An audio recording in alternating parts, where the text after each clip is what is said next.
we have a better hope. And he also says through which we draw near to God. And so positionally, we are uh, really about as near as one can be. So he says, draw near to God. Well, there would be no point in telling someone who's not a Christian, draw near to God.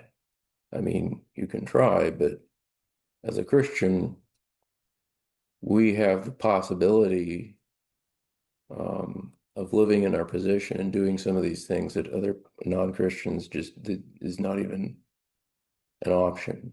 It's not even a realistic possibility.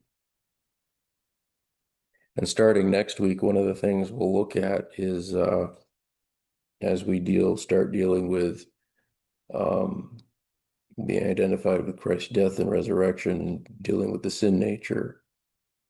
Uh, that's going to be very obviously a case of this is something we could be doing all the time, but we don't, and we should, um, as we deal with having victory over the flesh and what it has to do with that. Um, that's also an example of something a non-Christian just doesn't have. It's just not an option. You know, a non-Christian can't count themselves to have died with Christ to their sin nature because they didn't. I mean, they could count themselves that, but it wouldn't do anything because they didn't.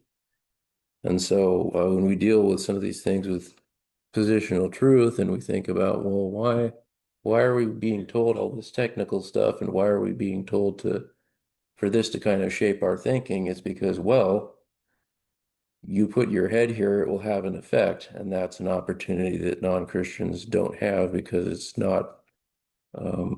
is not true of them.